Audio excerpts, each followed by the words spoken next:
Well, it was an ugly game. There was no way to spin it. The Golden State Warriors now have their first losing streak of the season, and they lost an ugly one at home to a Cleveland Cavaliers team that has swept the season series. But, folks, this game represents a bigger issue, no pun intended, and that's size. The Warriors struggle against size. And on one hand, it's not a surprise. This is a small team. But on the other hand, Kerr's reaction to these bigger teams is befuddling, is perplexing. It makes no damn sense. And we're going to break it all down next. This is Locked On Warriors. You are Locked On Warriors, your daily Golden State Warriors podcast. Part of the Locked On Podcast Network, your team every day.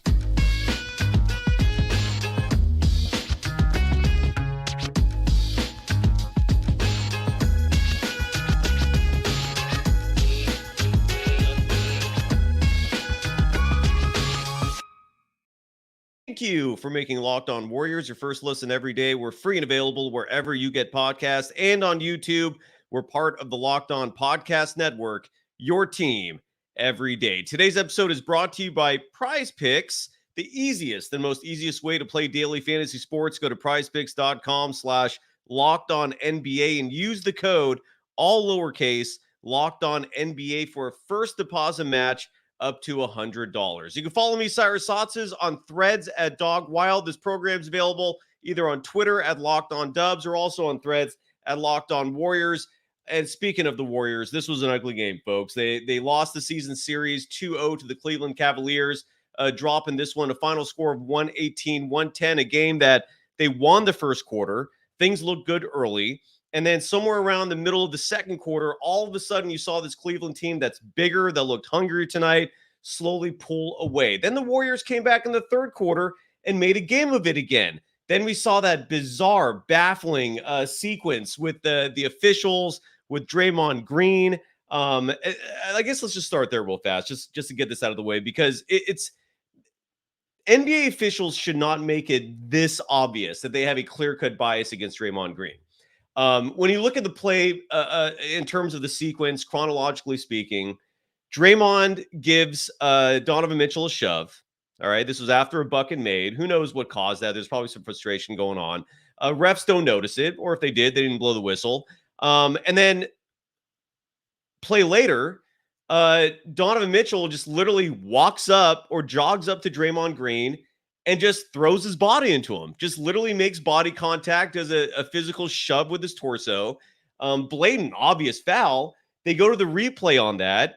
The definition of a flagrant foul in the NBA is a non-basketball play is how they define what a flagrant should be. If the foul basically did not involve the actual sport of basketball, it's a flagrant. So what Donovan Mitchell did there, running up to Draymond Green, literally throwing his body into him, causing a fracas. How is that not a flagrant foul? If you want to start approaching a slippery slope with your play calling, and by reviews, more specifically, I apologize. If you want to do a slippery slope with your reviews where you start rewinding the tape, A, how far back can you go? And B, why did Donovan Mitchell get away with that whole sequence unscathed? Why was he just called for a personal foul when what he did to Draymond Green was not a basketball play? Even further, why was Draymond Green called for a technical on that play? It wasn't like it was some egregious, shove that could have caused physical harm to Donovan Mitchell. It wasn't like there was a punch thrown. It was a push, okay? And the push was no different, barely.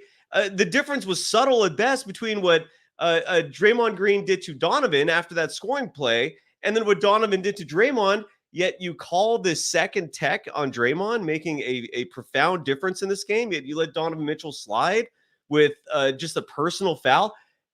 You should not, and I'm saying this to NBA officials, you should not, could not. I don't understand the justification of being that egregiously blatant in making a decision on the court where you're exhibiting personal feelings, a grudge toward Draymond Green. Okay, that's outrageous to me. I do not understand how, in any regard, the NBA or their officiating department, organization, whatever you call that institution, there is no justification for what went down there. That was egregious. So regardless of, I mean, we're going to get into the Warriors in just a second, but that is, I don't know how they could just skate by and not face any repercussions for that. Because again, Draymond pushes Donovan Mitchell. He's called for a technical. And this was right after a basketball play where they were tussling underneath the basket. Donovan Mitchell comes up to Draymond out of nowhere and shoves him in the middle of a play. That was not a basketball play. Yet he's not called for the flagrant. Yet he gets away with just a personal foul. And Draymond experiences a second technical, which resulted in an ejection. And those refs knew damn well that that was a second penalty that was going to kick Draymond out of the game. That was utterly embarrassing by the NBA. That was, again, I don't know what else you can call that besides just being egregious, ugly. Certainly nothing justifiable about that. When we're talking about, fairness, which is what an official is supposed to do, is call a fair game. That ain't fair. So we can go off you can go off forever on that. I'm going to end it there, but that's just ridiculous by the NBA to pull off these one-sided biased antics. I don't know if it cost the Warriors the game. The Warriors were certainly rallying at that point, making a full-on comeback, and just ended right there because of that one play. So kudos to the NBA officials for revealing that without any doubt now that you have a clear-cut bias against Draymond Green. If I could swear on this program, I would, folks, because that was ugly. But I was swearing on my TV tonight because the Warriors played a very ugly game. And look, the Warriors as constructed are a small team. And what we've learned over the last few years is that when the Warriors are constructing these lineups, their rosters more specifically, these 14 individual lineups, they're doing it largely to maintain chemistry. That is a very clear-cut focus for Steve Kerr. He wants a cohesive unit. He wants a unit that likes each other. He wants a unit that, like when they go on road trips, they're socializing like they did against following the Pistons game when they went out to Draymond Green's favorite steakhouse in the Detroit area. He wants a team that isn't selfish. He wants a team that does not have a me-first approach, and that's great. Okay, that formula is awesome. I don't think anyone's disagreeing with wanting a roster of players who have that level of cohesiveness. It makes perfect sense. But if you're going to be that picky, sometimes you're going to have to put your personal interest aside when picking players for a roster. Sometimes you have to go with individuals who bring so much talent that regardless of whether or not you personally love this individual, you may have to suck it up and put players on your team that might not be your quote-unquote favorites, but that will make life easier for the other players on your roster, especially in this case, players like Steph and anyone else you could think of on this roster that you love. You got to help the stars out. And the Warriors have a small team, okay? But they have enough talent on this roster where you can combat a larger team like the Cleveland Cavaliers, a team that presents a huge lineup where you have Jared Allen as your center, where you have Evan Mobley as your power forward. Max Strus is not super small himself. Karis LeVert, who played nearly 36 minutes tonight as their sixth man, he's not exactly a small guy. He's 6'7", 6'8" himself. Georges Niang is not small. Dean Wade, who fouled out, is not small. Tristan Thompson, we barely saw tonight. We saw him a lot in the first game. He was causing havoc for the Warriors in that first game. But again, the point is, you're going to be playing teams sometimes that are much bigger. The Cleveland Cavaliers are a much bigger team. And the Warriors have the personnel to match up with bigger teams like that. There are players on your team like a Dario Saric. There's a player on your team like Moses Moody, who even though he's 6'5", 6'6", has a wingspan measuring approximately 7 feet and who can play inside with a level of toughness that you need. Jonathan Kuminga, I think, goes without saying. Trace Jackson Davis, would have loved to see more of him. I loved seeing Brandon Podziemski out there, but why do we only see him for 8 minutes?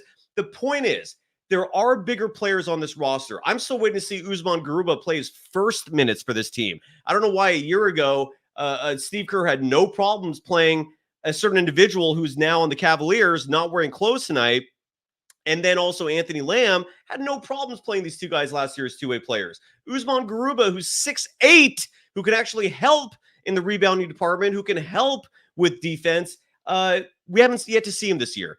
And a game like tonight certainly brings my frustration up a little bit because at a certain point, the Warriors are going to have to face a level of reckoning when it comes to older players that Kerr has some sort of nostalgia towards, that has some sort of emotional connection towards. And he's going to have to make tough decisions in the near future regarding who should be playing extensive minutes and who should not be playing extensive minutes. And what I'm referring to more specifically on this roster is, in a game like tonight, players like Andrew Wiggins, players like Klay Thompson, to a lesser extent, a lineup where you have both Stephen Curry and Chris Paul out there. Newsflash, these small lineups will not work against a bigger team like the Cleveland Cavaliers. Tomorrow, in less than 24 hours, the Warriors have, and this is a weird thing that the NBA also needs to address, these ridiculous back-to-backs where one team is playing a back-to-back and the other team is not.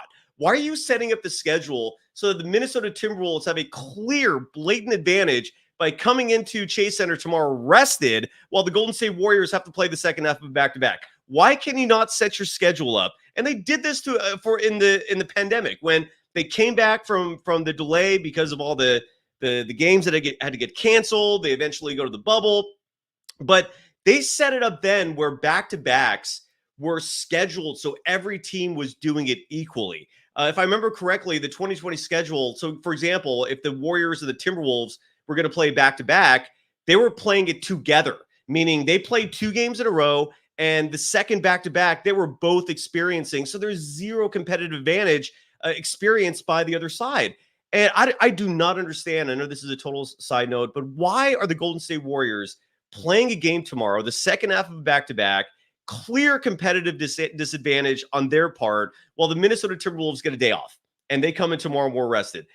Side note, that's BS. That's just absolutely asinine in my humble opinion in terms of the schedule makers and why they're doing that. But the point is Minnesota is another team coming in tomorrow that is big, that is long. And if Steve Kerr is going to continue thinking that these smaller diminutive lineups where you have Klay Thompson as your 3 or your 4, Andrew Wiggins as your 3 or your 4, or Kevon Looney, who I love, but he wasn't finishing games last year. He wasn't finishing games in the championship season 2 years ago. I don't know if he's your guy to finish a game. He's offensively, he's very limited, and defensively, a lot of bigs take advantage of him in terms of scoring. He just doesn't have the defensive prowess to match up with the elite bigs in the NBA. So Steve Kerr has some tough decisions to make here. In just a moment, I'm going to present to you some plus minuses for the 5-man units that were playing tonight, which, again, makes no damn sense.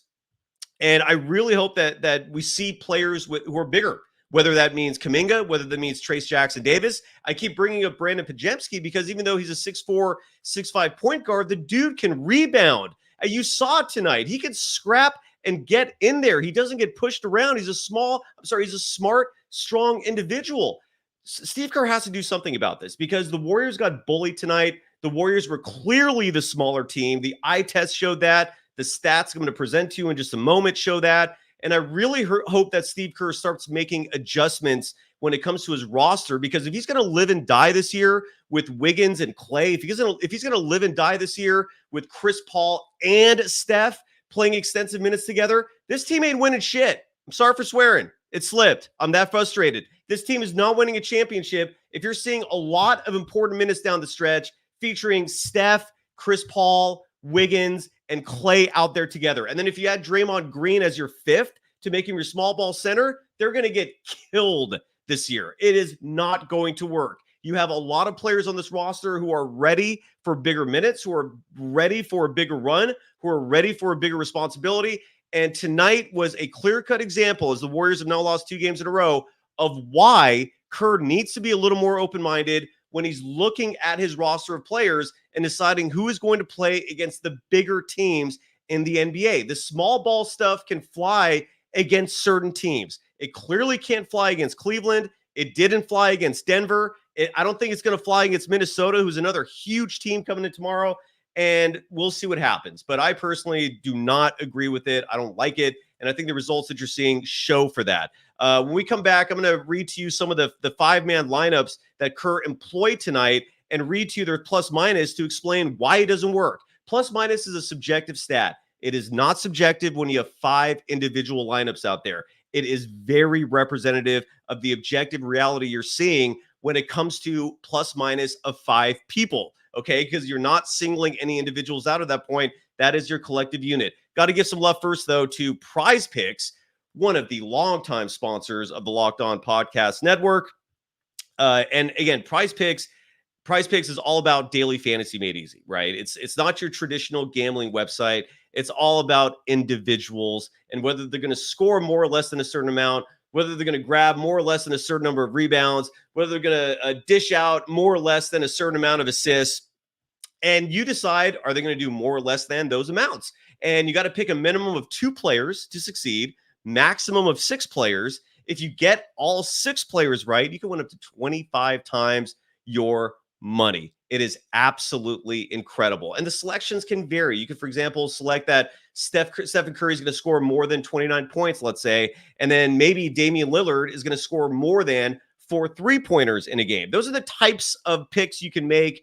The cash withdrawal is super fast and easy. It's not like these sketchy overseas gambling websites where you have to use some sort of weird wire service. It's literally in and out. It's the double tap of your phone. You're getting your cash back. It's that super easy and it's fun. So go to prizepicks.com/LockedOnNBA and use the code LockedOnNBA for a first deposit match up to $100. One more time, go to prizepicks.com/LockedOnNBA and use the code LockedOnNBA for a first deposit match of up to $100. You are Locked On Warriors, your daily Golden State Warriors podcast. Part of the Locked On Podcast Network, your team every day. Thank you for making Locked On Warriors your first listen every day. For the everydayers, we're back at it tomorrow. I don't know if Kylan's going to join me or who my guest is, but I'm guessing I'll have someone with me. I apologize for forcing you to listen. And if you're watching the show on YouTube, to look at this ugly mug for a whole show. But thank you again for always being a part of this. So stay tuned again tomorrow night. Let's hope Steve Kerr makes some adjustments and actually plays some of his bigger players. But join us for postgame tomorrow night, the second half of a back-to-back between the Warriors and the Timberwolves. For everyone joining on the live chat, I'll get to some of your comments toward the end of the show. Got a nice little reminder from the network that to try to not engage as much in the middle of a show. So please don't take any. Do not take me ignoring any of your comments. And the live chat is me literally ignoring you. It's a directive, and so we'll save a lot of those for the end. I'm watching them. But I want to read some of the stats in tonight's game real fast in terms of who actually played good and who didn't. Steph had a bit of a shaky game in terms of shooting. He continued his incredible streak of 4+3-pointers made in a game. He's done that in every game this season. He made exactly 4 tonight, but he was only 4 of 14 from beyond the 3-point line. Who knows if it was an off night? Who knows if those really long arms of the Cleveland Cavaliers affected his shot? But regardless, he was 4 of 14 from beyond the arc, was 9 of 24 from the field overall, which basically means that if you take the 3-point shots out, he was actually 5 for 10 from the field. So a lot of his closer shots he was making with consistency. Now, Klay Thompson and Andrew Wiggins again. And look, if you're a member of the Klay Thompson fan club, I get it. I love the man myself. I'm never going to respect and appreciate everything he's ever done for this organization. But when you're looking back to Klay Thompson's stats, starting with March of last year up to the present, there is a lot there that is very concerning. His stats have regressed from March of last year to now. And tonight was not a pretty game. I was taking some notes down, for example, in the 4, and never mind like late in the game, And at the 9-minute mark of the open of this game, there was a possession he had where he literally dribbled it the entire time. And I think anyone who even loves Klay Thompson can attest to the fact that watching him dribble the ball a lot is not something you want out of Klay. That's just not naturally his game. He's a catch and shoot player. He's a rhythm shooter, meaning when he rolls with the offense, when he's rolling with the rhythm of the play itself, and he's going along with it, things gel, right? But the moment he starts forcing things himself, the moment he starts taking tough shots, it goes astray. And whereas before, when he was younger, when he was more athletic, he could get away with a lot of this stuff. But now it's starting to really shine and stick out. And there was a play in the first quarter where he literally brought the ball up the court, dribbled the ball the entire possession, and then decided to just force a fadeaway jump shot that Karis LeVert blocked, and then Cleveland got the ball and made a bucket. It's just little plays like that. I'm starting to write down actual individual plays that are sticking out that I'm looking at Clay and other players going, what are you doing? Like, this is not your game. You're hurting the team. Clay and Wiggins in the fourth quarter came in the action, and immediate result was they both came in together. Wiggins played horrible defense that resulted in an easy bucket. Very next play, Klay Thompson had a turnover. Right after that, Klay Thompson committed an ugly foul. Cleveland makes 2 free throws. And the theme was like this all night. Klay finished the game in 20 to 28 minutes of play. He was 5 for 16 from the field, was 2 for 5 from 3. That's not horrible. I wish he would get more trips to the free throw line. I don't understand that part of his game and why he can't draw fouls easier. He had 2 free throw attempts this game total, had 5 rebounds total, had 3 turnovers total, had 14 points for the game, was a -7 in terms of plus minus. His scoring has to go up. 14 points. The Warriors came into the season relying on him, looking at him as being their number 2 scorer. And he's not carrying his weight as a scorer. Andrew Wiggins in 29 minutes of play. If you look at his shooting, not an awful night. He finished the game 6 of 12, shot 50% from the field. When he's attacking, when he's being aggressive, you like that. He actually started the game playing well. He caused a turnover in the first quarter. That followed that up with an offensive rebound for a slam. There was a lot of plays from Wiggins tonight that you could think would make you encouraged, right? But then he also turns it around and continues his horrible three-point shooting. He was 1 for 4 in that department, had 3 turnovers in that department, finished the game with 13 points, was a -13 in the plus minus, the worst on the team. My point with those 2 players is if your goal for the Warriors is to be a playoff team, keep playing them, all right? You're going to make the playoffs if they get good minutes. But if your goal is to win a championship, which is what this team's aspirations are, you're going to have to look at the rest of the roster when those 2 aren't carrying their weight. I don't think, and this might be unpopular, you might want to call me a hater, do whatever you got to do. I don't think that the prudent move going forward is for Kerr to give these 2 the benefit of the doubt and just give them minutes like their past accomplishments have allowed them to earn it for the present. I don't see that. I don't see them being good enough to just be given minutes no matter what. Stephen Curry had an off night tonight, all right? Still led the team in scoring with 30. Again, he was 4 for 14 from beyond the arc. He has earned the benefit of the doubt. You play Stephen Curry regardless of how good or bad he's playing because he is consistent. Because 4 times out of 5, 8 times out of 10, he's going to have a solid night. That level of consistency is not there with Wiggins, is not there with Klay Thompson. Neither of those players are playing at an all-star level. That I think everyone can agree on. But Klay has never been a player where, like, if his shot is off, that he has the intangibles where his other skill sets can make up for that, and he's not a liability as a result. Klay's never been that player. It's just his shooting has been so damn good that you can live with an off night here and there. You could live with a brief streak of cold shooting. I don't think you can do that anymore. I don't think Klay Thompson is at that point anymore. He's no longer the sharpshooter he was. He's no longer, when he has hot nights, those aren't explosive enough to make up for nights like these, which have become way too common. 14 points is not a lot of points, folks. I'm sorry. And anyone who watched this game from beginning to end could tell you that Thompson and Wiggins, not only are they not carrying the load offensively, but they're not doing enough defensively to make up for it. Last I checked, looking at Cleveland tonight, they were lighting the scoreboard up. They were getting big buckets. Cyrus LeVert scored 22 points. Donovan Mitchell still scored 21.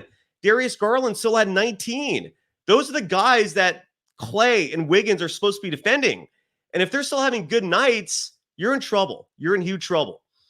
And I don't like saying any of this. I hate it. But this Warriors team's in trouble right now. Unless you start giving a second look, and in just a moment, I'm going to read off just how bad these 5-man units are that Kerr keeps going to.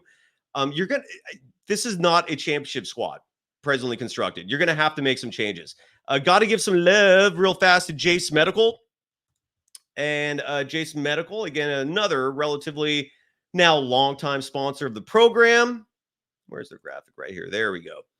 And look, Jase Medical is all about you having the proper equipment at home so you can be prepared for every situation, right? We spend a lot of time talking together, you and I here, especially the everydayers. We get fired up together on wins and losses, who starts and who sits. One minute y'all hate me because I'm not keen on Klay Thompson getting the amount of minutes he's getting. The next minute we're all happy again because the Warriors win. I'm thankful for that connection we have. Even when you hate on me, that's okay. Today, though, I want our chat to be a little more personal. I just learned that you can get a 1-year supply on ED medications. You realize what that means. Bring on the extended travel. Bring on that next natural disaster or supply chain issue. You're covered, my friend. You don't have to worry about whether or not you can refill your generics for Cialis, for Viagra, or your Revascio prescription. And this is possible because of our friends at Jase Medical. Get online right now at jasemedical.com to receive your 12-month supply on your daily medication. Remember to use the code LOCKEDON at checkout for a discount as well. A verified customer had this to say about Jase. I am thankful for this service. Supply chain issues caused me to cut pills in half. To have it, I ordered most of my daily meds with a year supply. I also ordered an antibiotic kit. I feel secure now. Prices are lower than local pharmacies. I highly recommend this for everyone, unquote. If you or someone you love would love to get some peace of mind by having a year supply of any daily medication, go to jasemedical.com to see if it's offered for you. Again, Jase, Jase medical.com. Remember to use the promo code Locked On for $20 off your purchase. You are Locked On Warriors, your daily Golden State Warriors podcast. Part of the Locked On Podcast Network, your team every day.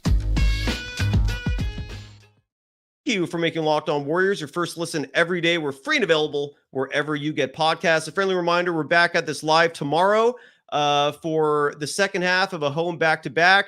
Warriors lose tonight to the Cleveland Cavaliers. Final score 118-110.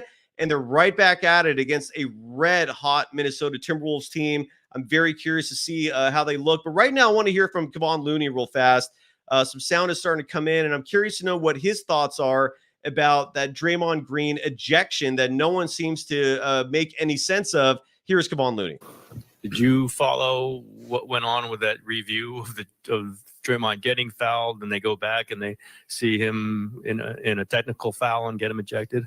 I didn't know that was what happened. I know that was actually possible. I know you can get teched up for a previous play, but I mean, I don't know the rules that good, I guess. I don't think anybody knew that rule. All right.